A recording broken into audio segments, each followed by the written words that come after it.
Cute little dollhouses are popping up all over the internet.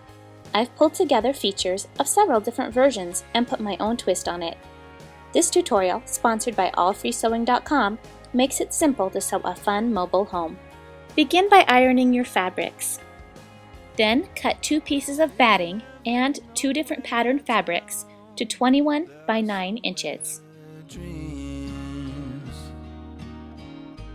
We'll also cut 2 more pieces of batting and the 2 different fabrics to 12 by 8 inches. Now use a fabric adhesive spray on the backs of the 4 pieces of fabric you just cut. Then you'll press the coordinating batting onto the back of each. Alternately, you could use iron-on fusible webbing, but adhesive spray is easier. I suggest laying down a piece of wrapping paper to protect your work area. Now we'll cut the roof pieces. I like the look of felt, but you could also use cotton or flannel. Cut 2 rectangles to 9 by 3.5 inches. Next, pin the roof pieces on the big piece of fabric you'd like to be the outside of your house. Measure 3 inches from the end of the fabric and pin in place. Do the same at the other end. You'll be sewing these only on the side closest to the end of your large fabric. Sew with a 1/4 inch seam and then fold up. Iron flat. Time to make the handles. I use the same fabric I chose for the interior of the house. Cut 2 strips that are 9 by 2.5 inches.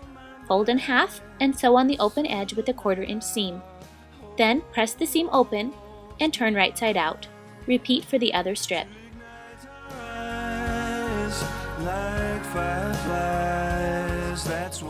Press the strips. To form the handle, fold each end downward. The open center should measure about 3 inches across. Pin the ends in place.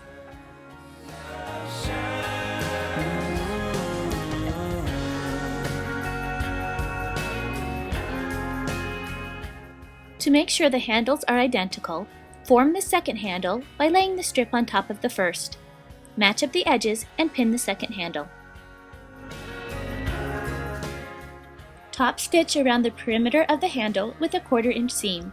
Do this for the second handle as well. Take out the pins. Center a handle on each roof piece, with the end of the handle pointing towards the edge.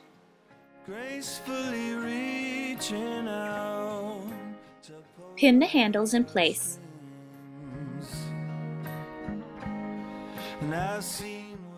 Print out the free template for the house's end piece. You'll cut out 4 total, using the 12 by 8 fabric rectangles you cut earlier. Now place one end piece of the inner fabric to one end piece of the outer fabric, right sides together. Pin in place. Sew with a 1/4 inch seam along the long side, the 2 slanted sides, and the other long side. Leave the short bottom side open. Turn right side out.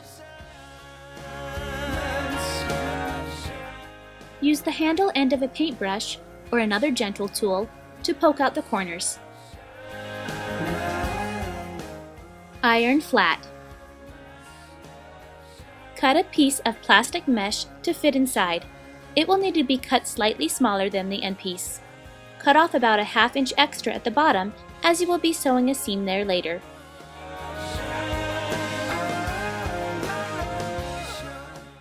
Pin the end piece pointing inward to the bottom center of your fabric. The middle should be at 7 inches. Next, we'll add 4 hair elastics as closures. Pin one in the center of each roof piece and one on each side of the house, centered. It's time to put our fabrics together. Layer the interior fabric piece on top of the exterior, right sides together, and pin. You'll be sewing along the short side, the bottom, and the other short side.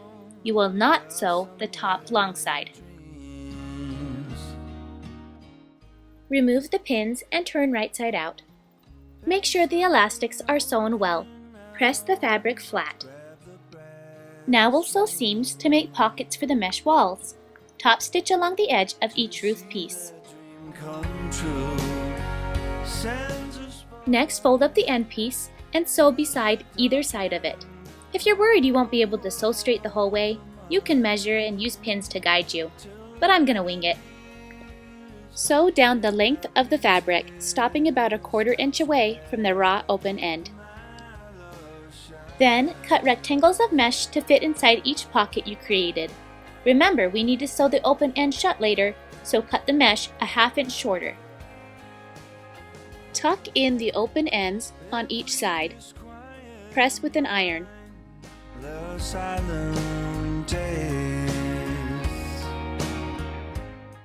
Insert the other end piece, complete with mesh, into the center panel. Pin in place. Tuck and pin 4 more elastics opposite the sewn ones.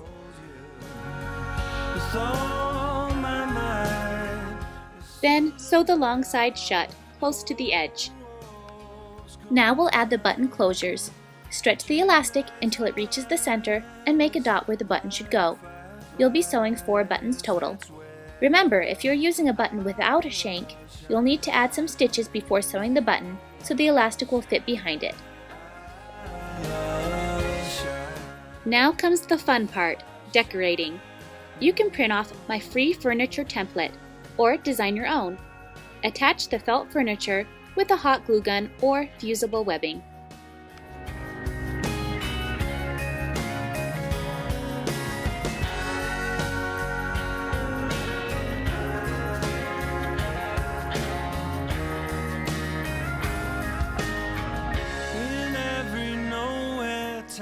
It even folds flat so you can tuck it in a backpack. For more project ideas and tutorials, visit www.madebymarzipan.com.